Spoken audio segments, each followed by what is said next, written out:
My name is Cynthia Flynn. My work, I'd say for the past 50 years, has been instructing people on how emotions affect your physical health. I've been asked for a long time to make some videos.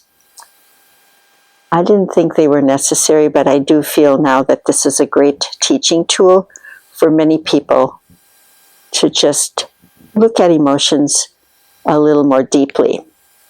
I made this chart quite a while ago, showing how emotion, which equals energy in motion, and when it isn't in motion, what happens and what keeps it in motion. So, sensation in the body is connected to feeling and emotion.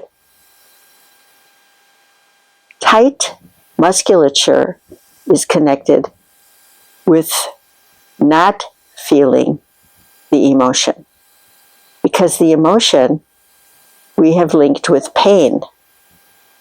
Example: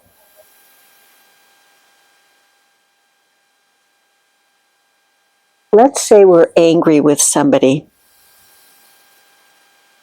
That might be our sacred cow. What do I mean by that? I mean a person that you are not supposed to be angry with. Might be somebody you love, so you can't be angry with them. Might be a child who's sick. How can you be angry with a sick child? You have rules against that. Feelings fly under a different flag. Feelings just spring up from the depths of us, and if we give ourselves permission to feel them, I'm not talking about acting them out. I'm talking about feeling the sensations in your body, which is a very different thing. So you can be angry and stressed with a sick child, or you can be angry and stressed with your partner. It doesn't mean you have to act it out on them. In fact, that actually helps you avoid it. But to let yourself feel it, and once it starts flowing, it doesn't last any longer than 18 seconds and can go down the front of your body and be discharged through your feet into the earth. So this little chart are places where I have found people hold certain emotions. Perhaps not everybody, but many of the people that I've worked with, when they get angry, their neck tightens up. You can block all feelings by biting down with your jaw, including the pleasure of orgasm. You may feel flooded with that feeling of pleasure and bite down. Fear is held in the shoulders. Have you ever seen a little child whose shoulders are just up like this? Or maybe your shoulders are up like this.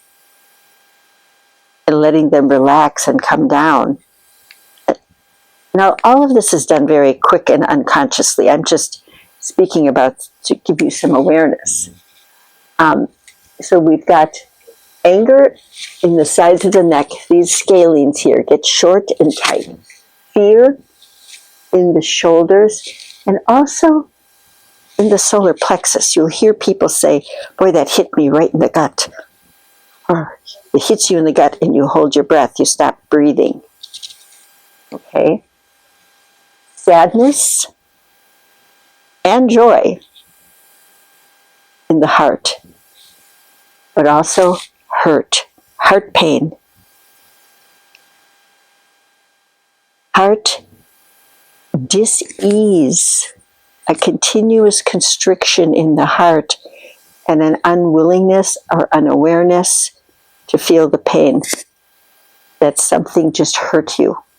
In fact, oftentimes we will convert hurt or sadness to anger because it's a more empowering feeling. We feel more empowered when we're angry. We're going to take action. But it doesn't give you relief.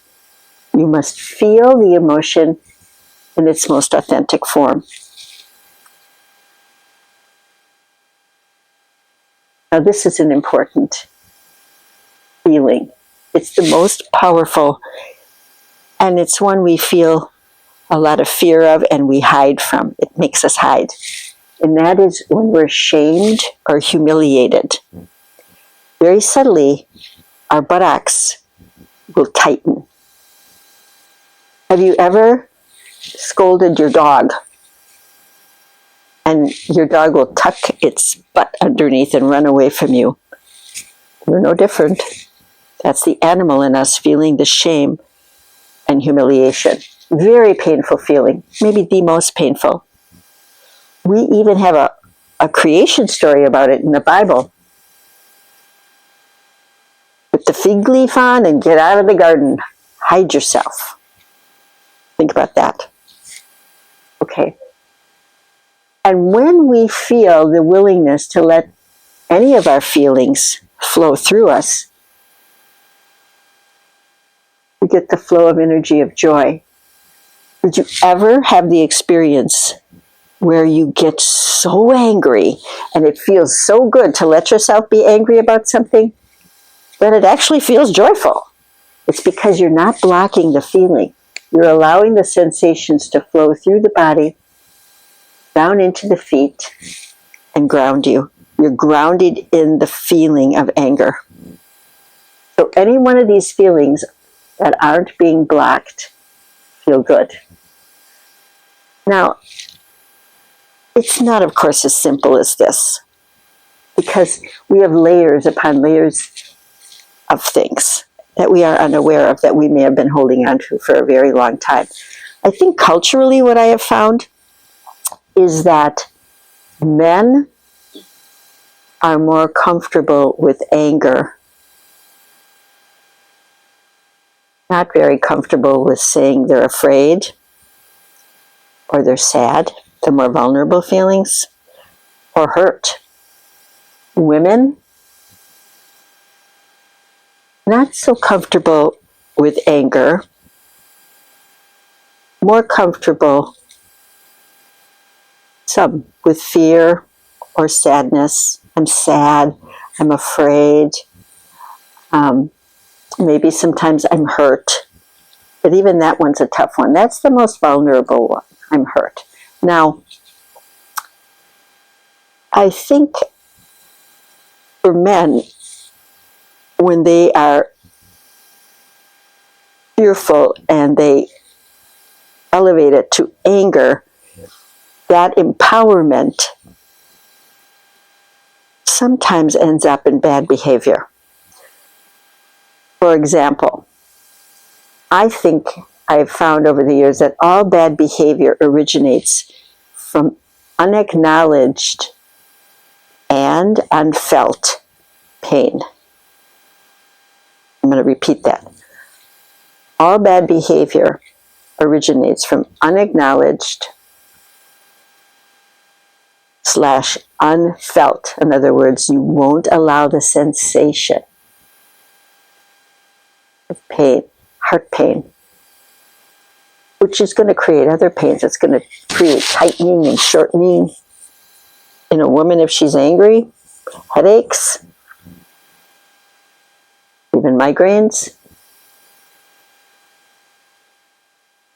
In men, fear. Also, converting fear to anger. We'll shorten these muscles here. Tighten this jaw here. Back pain. Not letting that energy of emotion flow down the body. Stopping right here. Low back pain is often associated with fear of financial fears. Some of these thoughts and this information is in a book, a great book, that I will make sure that everybody, this gets disseminated at the end of my talk. Now, I'd like to tell you a story about myself recently. I decided to write a short little memoir for my children and my grandchildren about 3 months of my life when my mother was dying. And this is an example of unexperienced, unacknowledged and unfelt pain that I, who teach this, had no real understanding of how deep this goes. So this was January of 1992 to March 30th of 1992, when my mother was dying, and the conversations that we had during those 3 months. My mother was 19 when she entered a sanatorium in northern Wisconsin for tuberculosis, which was pretty rampant in that area at the time. And she entered the hospital with a hole in her heart. And her roommate entered the hospital with a shadow on her lung. Her roommate died, and my mother lived to the age of 72. But she was dying from the treatment that was given at the time, and this was before antibiotics had been discovered. So what they did when you had tuberculosis was they filled your lung with oil. So it was called oleothorax treatment. And it was a collapsing treatment. So they collapsed the lung, filled it with oil, and it smothered the tuberculin bacilli, which was what's known as aerobic. It needed oxygen to stay alive. So it was effective. But what happened with the oil is most of the people that were of my mother's age at that time died, say, in their 40s or maybe late 40s. And my mother used to say, every day of my life is a gift. She didn't die till she was 72. Her heart had grown a case of calcium around it so that it couldn't get to her aorta, because most of the people bled out because this oil rotted the arteries in their body. That didn't happen for her. What did happen, though, was the oil destroyed her entire back rib, whole rib of the lung that was collapsed. She came to my house an evening in January, and she had a rattle, very bad rattle, and it didn't sound like a bad cold. This was a completely different sound. And so she and I and her friend took her to the hospital, to the ER. They hospitalized her immediately after doing some tests. And they called in a pulmonologist who said she has to have surgery immediately. So within 2 days, she was in surgery. They drained all the oil from the lung, and they took out the rest of the remnants of the rib. And I was not pleased with the way this surgeon behaved when he came out of surgery. He told us what the procedure was, and then he said, yes, and I very, very arrogantly said, I removed all the bones in the back, that's why we don't eat ribs at my house. Here, her 7 or 8 family members who've been sitting in this waiting room for 6 hours, we were aghast that he would make a remark like that. So she then was taken to another hospital after that for recovery and for some kind of a rehabilitation, although she was in a lot of pain and all of her body was trying to recover from all the things that were done to her during that surgery. But she lived for 3 months. And during that time that she lived, she had great difficulty sleeping in the hospital. So she would call me and we would talk. And she was doing really what I didn't realize at the time was a life review. And I also would do hypnosis with her so she could sleep, because she became very fearful at night and was unable to sleep. Now, how this is going to relate to the story is going to relate to what I want to tell you is this. During that time, when I was helping her, I really wasn't able to let myself feel how this was hitting me, how this was affecting my life. I was working full-time as a therapist in an addiction center. I was raising 3 teenagers by myself, and I was going to school full-time to get an MBA, which she was helping me. She'd come when I went to class and make dinner for my children and spend the evening with them. I had no time to really feel the impact of what was going on. So, fast forward to recently, when I'm semi-retired and have a chance to write about this important time, I decided to write a little memoir for my children and my grandchildren about this period of time in her and my life together, and to really understand what was going on. So we focused on, in this memoir, we focused on all the times that we moved from the time I was 4 till the time I left home, which was 20. And as I'm writing,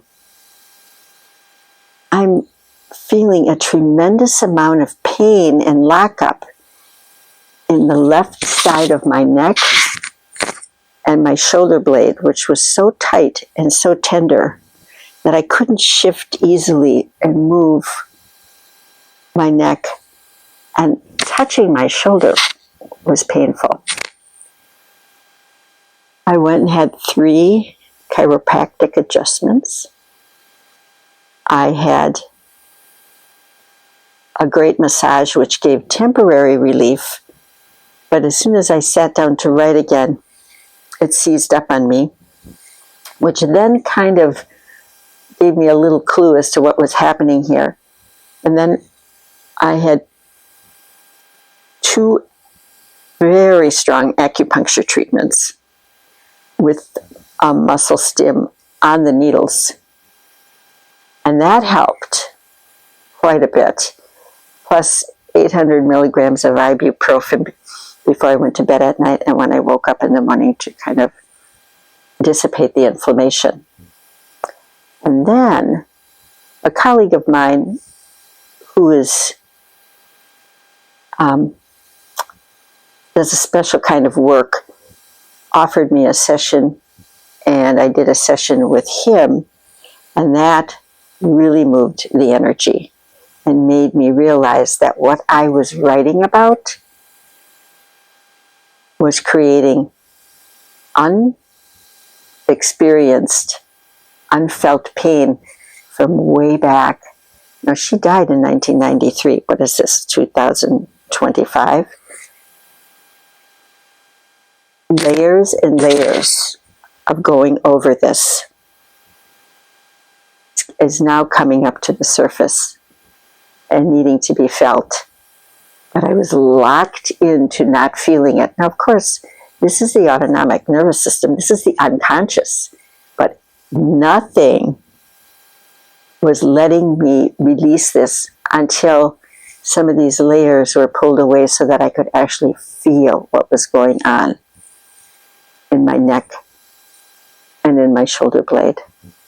So I would say that I had tremendous anger that I was too afraid to feel.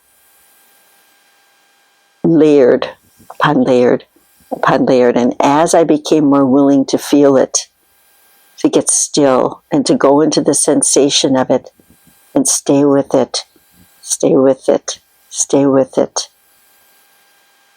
Because going inward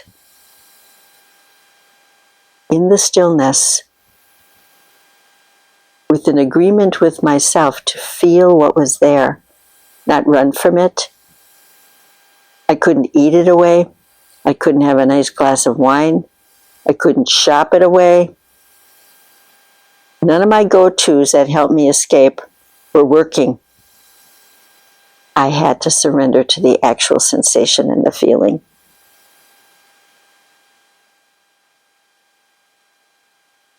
And that's what this teaching is about. It's about you becoming willing to stay with what's going on in your body, to sense and feel. There's a learning curve to it. You can go in and out of it. Fear is a blanket on a continuum.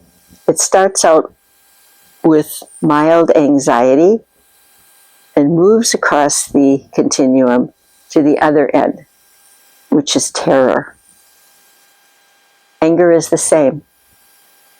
It falls under a blanket of mild irritation over here to blind, bloody rage. All of that is under these two emotions. And depending on our willingness and ability to feel those emotions is the pathway to feel peaceful with what is and to allow yourself to go through the feelings. So I ask that you consider just some of this and see what feelings you might be holding on to, where you may have tension in your body. The tension in your body is a good signal that you need to feel something that you're struggling with feeling.